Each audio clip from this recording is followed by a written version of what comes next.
ಸುವರ್ಣ.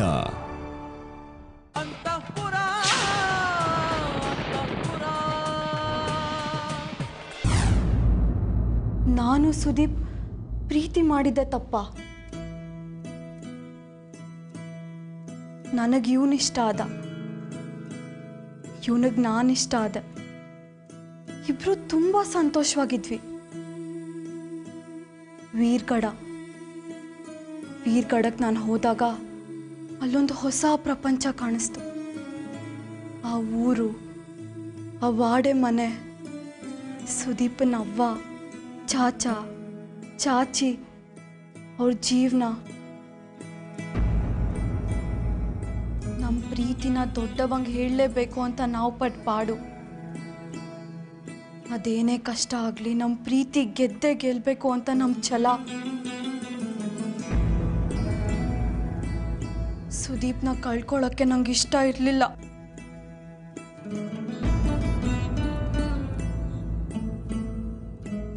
ಹೇಗಾದ್ರೂ ಮಾಡಿ ವೀರ್ಗಡ ಕಿರಿ ಸೊಸೆನ ದೊಡ್ಡವ ಇಷ್ಟಪಡೋ ಹಾಗೆ ಮಾಡ್ಬೇಕು. ಏನ್ ಮಾಡೋದಪ್ಪ ಈಗ? ನೀನು ರೂಪ ಸೇರಿ ಇಲ್ಲಿ ಕಂಕಣ ಕಟ್ಟಿದ್ ಯಾಕಂದ್ರ ನಿಮ್ಮಿಬ್ಬರಿಗೂ ನಿಶ್ಚಿತಾರ್ಥ ಅಂತ ಮಾಡಿದ್ರು ರುದ್ರಕ. ಅವ್ರಿಗೆ ನಿನ್ ಜೀವನನ ಅವ್ರಿಗೆ ಬೇಕಾದ ಹಾಗೆ ನಡ್ಸೋ ಹಠ, ನನ್ಗೆ ನಿನ್ ಪ್ರೀತಿನ ದಕ್ಕಿಸ್ಕೊಳ್ಳೋ ಹಠ. ನೀನ್ ವೀರ್ಗಡದ ಕುಡಿನ ಆಗಿದ್ರ ಈ ದೊಡ್ಡವನ್ ಮೇಲೆ ನಿನ್ ಗೌರವ ಇತ್ತಂದ್ರ ಇಲ್ಲಿಂದ ಅವಳನ್ನ ಕಳಿಸ್ಬಿಡು. ಮೈಸೂರಲ್ಲಿ ನಮ್ಮ ಅಪ್ಪ ಅಮ್ಮಂಗ್ ಸುಳ್ಳು ಹೇಳ್ಕೊಂಡು ಬಸ್ ಹತ್ಕೊಂಡು ವೀರ್ಗಡಕ್ ಬಂದಿದೆ ತಮಾಷೆಗ. ನೀನ್ ಸತ್ತೆ ಅಂತ ದರ್ಪಣ ಬಿಟ್ಟು ಒಂದ್ ವರ್ಷ ಸೂತ್ಕ ಕಳ್ಕೊಂಡು ಆಮೇಲೆ ಸಂಜೆನ ಮದುವೆ ಮಾಡ್ಲ ನಾನು.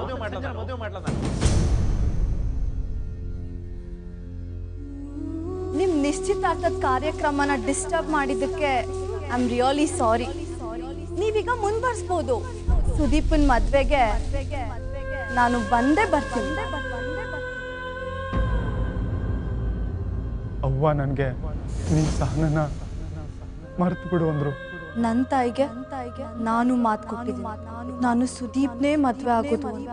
ನೀನು ನಿನ್ನವ್ವನಿಗೆ ಕೊಟ್ಟು ಮಾತು ಉಳಿಸ್ಕೊ. ನಾನು ನನ್ನ ಅಮ್ಮನಿಗೆ ಕೊಟ್ಟು ಮಾತು ಉಳಿಸ್ಕೊ. ಕಣ್ಣಿದ್ರು ಕುರುಡಾಗಿರ್ತಿ, ಬಾಯಿದ್ರು ಮೂಗಿಯಾಗಿರ್ತಿ, ಉಸಿರಾಡ್ತಿರ್ತಿ, ಆದ್ರೂ ಸತ್ತಿರ್ತಿ. ದೊಡ್ಡಮ್ಮ ನಮ್ಮ ಅಪ್ಪ ನಿಮ್ ಹತ್ರ ಮಾತಾಡ್ಬೇಕಂತೆ. ನಾನು ನಾಳೆ ಮಾಡ್ತೀನಿ. ಬಾಯ್. ಸಾರಿ ಅಪ್ಪ. ಮದ್ವೆ ಆದ್ರೆ ನಿನ್ನೆ ಆಗೋದು ಅಂತ ಹೇಳಿದ ತಾನೆ. ಅದೇ ಮಾತನ್ನ ಉಳಿಸ್ಕೊಳಕ್ ಬಂದಿದ್ದೀನಿ. ನಿನ್ನ ಕರ್ಕೊಂಡು ಹೋಗಕ್ ಬಂದಿದ್ದೀನಿ. ಮಾತು ಕೊಟ್ಟಿದ್ಯಾ? ನಾನು ಕೇಳಿದ್ದನ್ನ ನೆರವೇರಿಸ್ತೀನಿ ಅಂತ ಮಾತು ಕೊಟ್ಟಿದ್ಯಾ?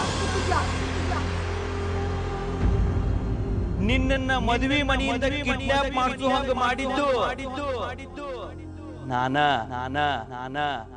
ನಿಮಗೋಸ್ಕರ ಪ್ರೀತಿಯಿಂದ ಮಾಡಿಸಿ ತಂದಿದ್ದೀನಿ. ತಗೊಳ್ಳಿ, ಮೊದಲು ತಿಂಡಿತೀನಿ. ಒಂಥರ ವಿಚಿತ್ರ ಫೀಲಿಂಗ್ ಸುದೀಪ್.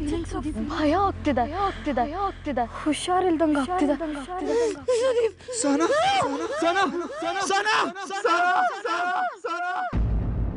ಈಗ ಹೇಳಪ್ಪ, ನಾನ್ ಮಾಡಿದ ತಪ್ಪಾದ್ರೂ ಏನು? ಅಪ್ಪ, ನಾನು ಸುದೀಪ್ನ ಪಡ್ಕೊಳ್ಬೇಕು ಅನ್ನೋ ನನ್ನ ಹಠಕ್ಕೆ ಕಾರಣ ನೀವೇ ಅಪ್ಪ. ನಾನು ನಿಮ್ಮೇಲಿಟ್ಟಿರೋ ಪ್ರೀತಿ. ಅಪ್ಪ, ನಾನು ವೀರ್ಗಡಕ್ಕೆ ಹೋಗೋ ಮುಂಚೆ ನಿಮ್ಗೊಂದು ಮಾತು ಕೊಟ್ಟಿದ್ದೆ. ನೀವು ತಲೆ ತಗ್ಸೋ ಕೆಲಸ ನಾನು ಯಾವತ್ತೂ ಮಾಡಲ್ಲ ಅಂತ ಒಂದು ಮಾತು ಕೊಟ್ಟಿದ್ದೆ.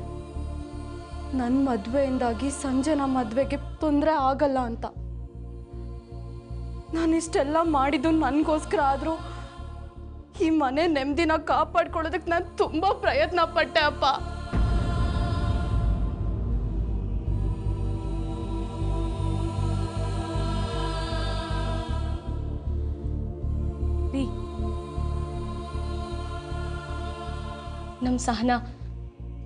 ನಮ್ಮ ಸಹನ ಯಾವುದೇ ತಪ್ಪು ಮಾಡಿಲ್ಲ ರೀ.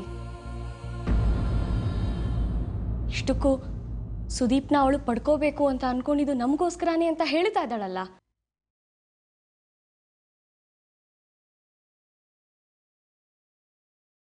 ರೀ, ಇವಳನ್ನ ಕ್ಷಮಿಸ್ಬಿಡ್ರಿ. ನೋಡಿ, ನಮ್ಮ ಸಂಜನಾ ಮದುವೆಗೆ ಯಾವುದೇ ತೊಂದರೆ ಆಗಬಾರ್ದು ಅಂತ ಅವಳು ಸುದೀಪ್ನ ಮದುವೆಯಾಗಿ ಬಂದಿದ್ದಾಳೆ ರೀ.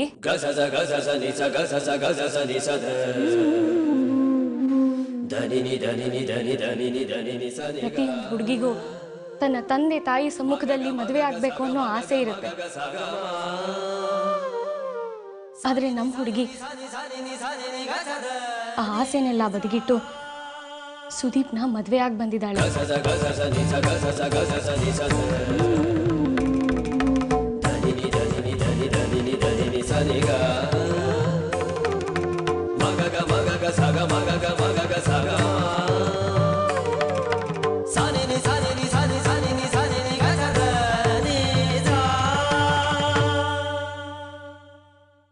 ಆಂಟಿ, ಅದು ಗೊತ್ತಪ್ಪ, ನೀವಿಬ್ರು ಮದುವೆ ಆಗಿದ್ದ ವಿಷಯ ನಮಗೆ ಬಂತು.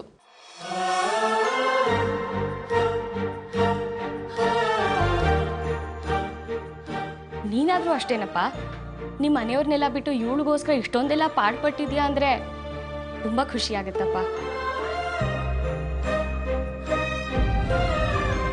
ರೀ, ಸಹನಾ ಈಗ ಬರೀ ನಮ್ಮನೆ ಮಗಳಲ್ಲ, ಮತ್ತೊಂದು ಮನೆ ಬೆಳಗೋ ಸೊಸೆ. ಅವಳು ಜವಾಬ್ದಾರಿಗಳ ಅರಿವು ಅವಳಿಗೆ ಆಗಿರುತ್ತೆ.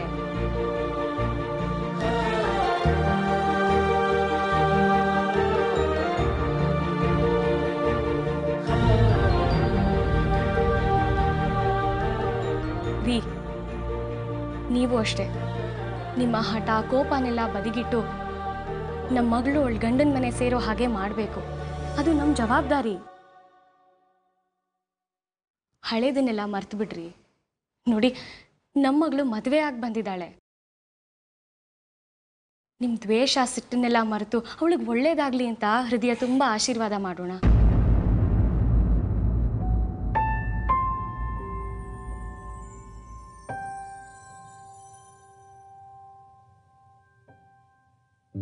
ಅಪ್ಪ, ನೀವು ಅಮ್ಮನ ಮಾತನ್ನ ಕೇಳಬೇಡಿ. ಅಮ್ಮ, ಇವಳಿಂದಾಗಿ ಅಪ್ಪ ವಿಷ ಕುಡಿಯಕ್ಕೆ ಹೊರಟಿದ್ರು.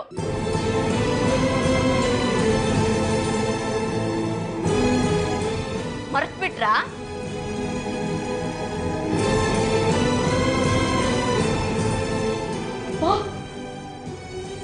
ನಿಜನಾ? ಯಾಕಪ್ಪ ಹೀಗ್ ಮಾಡ್ದೆ? ನೀನ್ ಸತ್ತೋದ್ರೆ ನಾನ್ ಬದುಕಿರ್ತೇನೇನಪ್ಪ?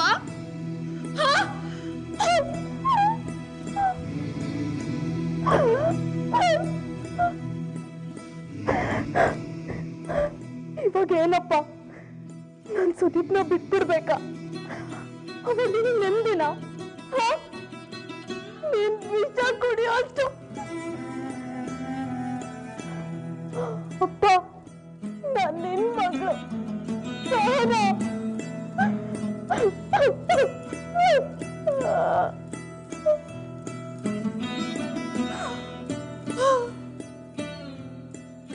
ಆಯ್ತಮ್ಮ, ಹಳೆದನ್ನೆಲ್ಲ ಮರ್ತು ಬಿಡು.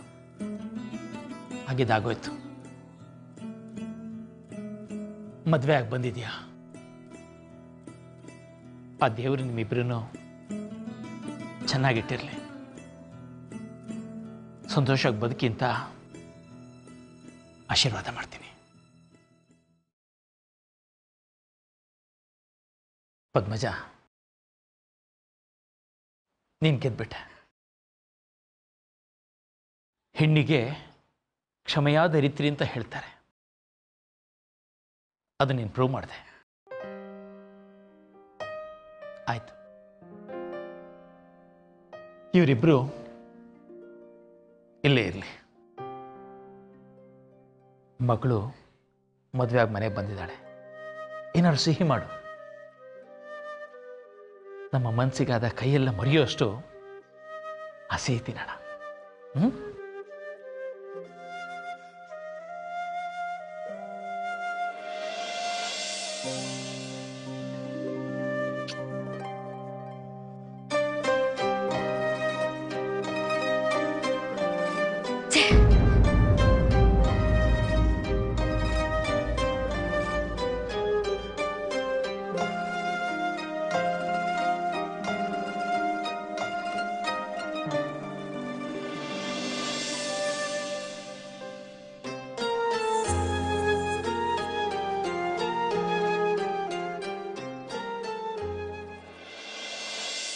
ಏನಪ್ಪ ನೀವು ಮಾಡಿದ್ ಸರಿನಾ ಅಪ್ಪ? ಅವಳು ನೀವು ವಿಷ ಕುಡಿಯೋ ಹಾಗೆ ಮಾಡಿದ್ಲು. ಅವಳು ನನ್ನ ಮಗಳೇ ಅಲ್ಲ ಅಂತಿದ್ರಿ ಅವತ್ತು, ಮರ್ತು ಬಿಟ್ರಾ? ಒಂದು, ನಿಮಗೆ ಅವಳ ಮೇಲಿನ ಪ್ರೀತಿ ಇನ್ನೂ ಕಮ್ಮಿ ಆಗಿಲ್ಲ. ಹಾಗೇನಾದ್ರೂ ಆಗಿದ್ರೆ ಅದರ ಅರ್ಥ ನನಗಾಗಿರೋ ನೋವಿನ ಬಗ್ಗೆ ನಿಮಗ್ ಬೇಜಾರೇ ಆಗಿಲ್ಲ ಅಂತ ಅಲ್ವೇನಪ್ಪ? ಸಂಜನಾ, ಹಾಗೆಲ್ಲ ಯೋಚನೆ ಮಾಡಬೇಡಮ್ಮ. ಪದ್ಮಜ ಹೇಳಿದ ಮಾತು ಕೇಳಿಸ್ಕೊಳ್ಳು ನೀನು. ಅವಳೀಗ ಸುದೀಪನ ಮದುವೆ ಆಗಿ ಬಂದಿದ್ದಾಳೆ. ಒಂದು ರೀತಿನಲ್ಲಿ ನಿನ್ನ ಸಮಸ್ಯೆನ ಬಗೆಹರಿಸಿದಾಳಮ್ಮ. ಬೈ ಚಾನ್ಸ್ ಶಿಶಿರನ ಮನೆಯವರು ನಿಮ್ಮ ದೊಡ್ಡ ಮಗಳಿಗೆ ಮದುವೆ ಆಗಿಲ್ಲ ಹಾಗೆ ಹೀಗೆ ಅಂತ ಏನಾದ್ರು ತಕರಾರು ತೆಗೆದ್ರೆ ಅವಳಿಗೆ ಮದುವೆ ಆಗಿದೆ ಅಂತ ನಾವು ಸುಲಭವಾಗಿ ಹೇಳ್ಬೋದಮ್ಮ. ಅಪ್ಪ, ಅವಳು ಮದುವೆ ಆಗಿದ್ದಾಳೆ, ಅವಳಿಗೆ ಒಳ್ಳೇದು. ಆದ್ರೆ ಅವಳು ಇಲ್ಲಿಗೆ ಬಂದಿರೋದು ನಮಗ್ ಯಾರಿಗೂ ಒಳ್ಳೇದಲ್ಲ. ಅವಳು ಬಂದಿರೋದ್ರಿಂದ ನೀವ್ ಎಲ್ಲಾ ಸಮಸ್ಯೆನೂ ಬಗೆಹರಿತು ಅಂತ ಅನ್ಕೋಬಹುದು.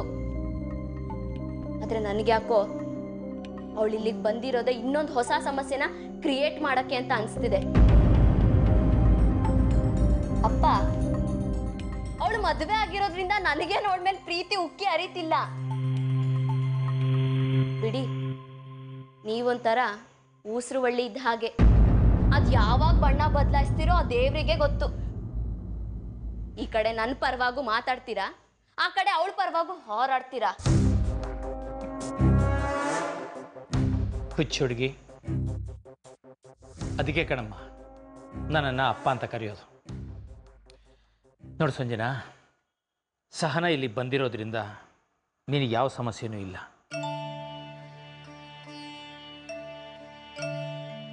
ನೀನು ಶಿಶಿರನ ಮದುವೆ ಆಗ್ತೀಯ, ನೆಮ್ಮದಿಯಾಗಿರು.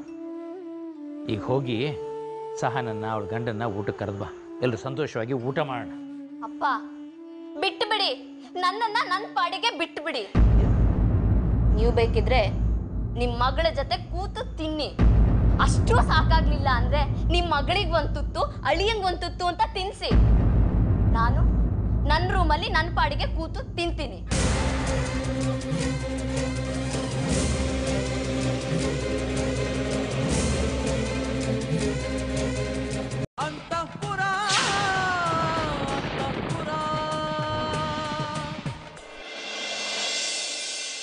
ಎಲ್ಲ ಸಮಸ್ಯೆಗಳು ಬಗೆಹರಿದಿದೆ ಅನ್ನೋ ಅಷ್ಟರಲ್ಲಿ ಇದು ಯಾವುದೋ ಹೊಸದು ಬಂದು ಒಕ್ಕರ್ಸ್ಕೊಂಡಿದ್ಯಲ್ಲ ಸುದೀಪ್. ನಮ್ಮಿಬ್ರದ್ದು ಮದುವೆ ಆಗಿದೆ ಅಂದ್ಕೊಂಡಿದ್ದಾರೆ ನಮ್ಮ ಅಪ್ಪ ಅಮ್ಮ. ಹೌದು, ನಾನು ಹಾಗೂ ಕನ್ವೆ ಮಾಡೋಕ್ಕೆ ಪ್ರಯತ್ನ ಪಟ್ಟೆ ಆಂಟಿಗೆ. ಅಷ್ಟರಲ್ಲಿ ಅವ್ರೇನೋ ಹೇಳಿ ನನ್ನ ಬಾಯಿ ಕಟ್ಟಿ ಹಾಕ್ಬಿಟ್ರು. ನಮ್ಮಿಬ್ರದ್ದು ಮದುವೆ ಆಗಿಲ್ಲ ಅಂತ ಅವ್ರಿಗೆ ಗೊತ್ತಾದರೆ ಇನ್ನೂ ದೊಡ್ಡ ಸಮಸ್ಯೆ ಆಗುತ್ತಲ್ವಾ? ಹೌದು ಸುದೀಪ್, ತುಂಬ ದೊಡ್ಡ ಸಮಸ್ಯೆ ಆಗುತ್ತೆ. ನಮ್ಮಿಬ್ರಿಗೂ ಮದುವೆ ಆಗಿದೆ ಅನ್ನೋ ಒಂದೇ ಕಾರಣಕ್ಕೆ ಅವ್ರು ಹಳೆದನ್ನೆಲ್ಲ ಮರೆಯೋದಕ್ಕೆ ಪ್ರಯತ್ನ ಪಡ್ತಿದ್ದಾರೆ. ಅದೇ ನಮ್ಮಿಬ್ರಿಗೂ ಮದುವೆ ಆಗಿಲ್ಲ ಅಂತ ಗೊತ್ತಾದರೆ everything will change. But Sahana, ಇವತ್ತಲ್ಲ ನಾಳೆ ವಿಷಯ ಗೊತ್ತಾಗೇ ಆಗುತ್ತೆ. ಆವಾಗಲಾದರೂ ಕೋಪ ಬಂದೇ ಬರುತ್ತೆ. ನಾವು ಈಗಲೇ ಇದನ್ನು ಕನ್ವೆ ಮಾಡಿಬಿಟ್ರೆ ಹೇಗೆ? ಬೇಡ ಸುದೀಪ್, ಬೇಡ. ನಾವು ಮತ್ತೆ ಸುಳ್ಳು ಹೇಳ್ತಾ ಇದ್ದೀವಿ ಅಂತ ಆಗುತ್ತೆ. ಅವ್ರಾಗವ್ರೆ ಅಸ್ಯೂಮ್ ಮಾಡ್ಕೊಂಡಿದ್ದಾರೆ ನಮ್ಮಿಬ್ರು ಮದುವೆ ಆಗೋಗಿದೆ ಅಂತ. Let it remain like that. ಇಲ್ಲ ಅಂದರೆ ಮತ್ತೆ ನಮ್ಮಿಬ್ರನ್ನ ಮನೆಯಿಂದ ಓಡಿಸ್ತಾರೆ. ಏನೋ ಮತ್ತೆ ಕಾಡು ಮೇಡು ಅಲಿಯೋ ಸ್ಕೀಮ್ ಹಾಕ್ಕೊಂಡಿದ್ಯಾ? ಬೇಡಪ್ಪ, ಈ ಜನ್ಮಕ್ಕಾಗಷ್ಟು ಕಾಡು ಮೇಡು ಅಲ್ದಿದ್ದಾಗಿದೆ, ಇನ್ನು ಬೇಡ.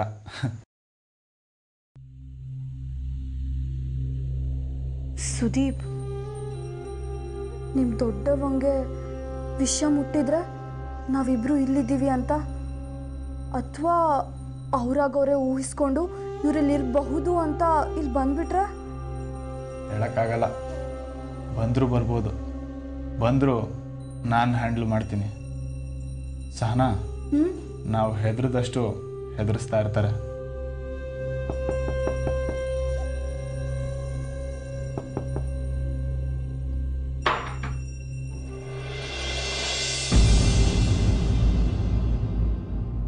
ಒಳಗೆ ಬರಬಹುದಾ? ಬರ್ತೀನಿ. ಅದಕ್ಕೆ ನಿನ್ನ ಪರ್ಮಿಷನ್ ಅಗತ್ಯ ಇಲ್ಲ.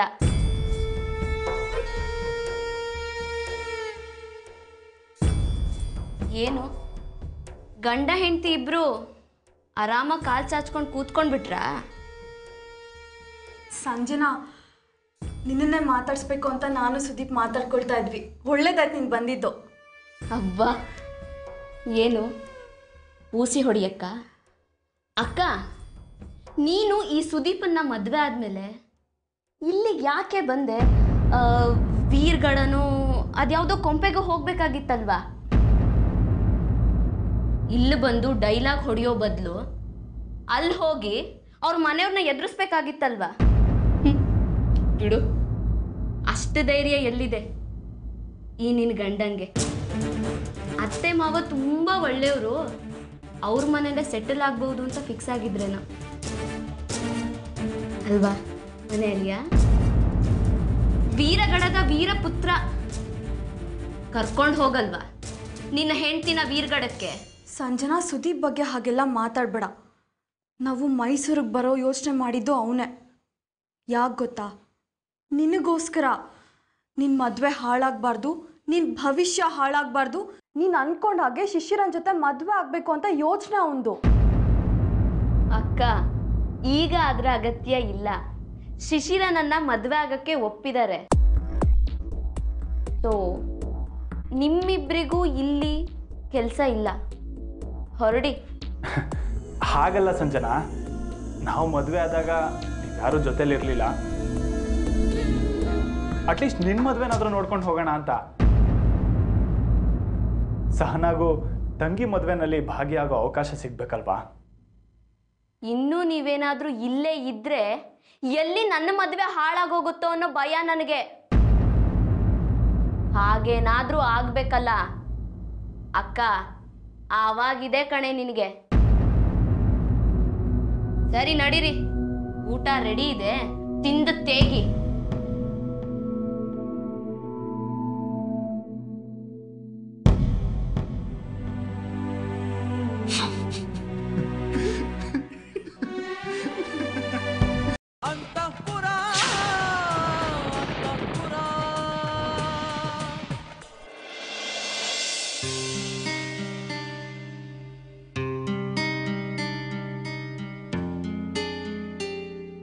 Good morning uncle. Good morning uncle ಅಂತ ಯಾಕಪ್ಪ ಕರಿತೀಯ? ಈಗ ನಾನು ನಿನ್ನ ಮಾವ. ಓಹ್, ಕರೆಕ್ಟ್. ಗುಡ್ ಮಾರ್ನಿಂಗ್ ಮಾವ. ಮಾವ, ನಾನು ನಿಮ್ಮ ಹತ್ರ ಒಂದು 2 ನಿಮಿಷ ಮಾತಾಡ್ಬೋದಾ? ಮಾತಾಡಪ್ಪ. ಸಾರಿ ಮಾವ. ಸಾರಿ? ಯಾಕಪ್ಪ?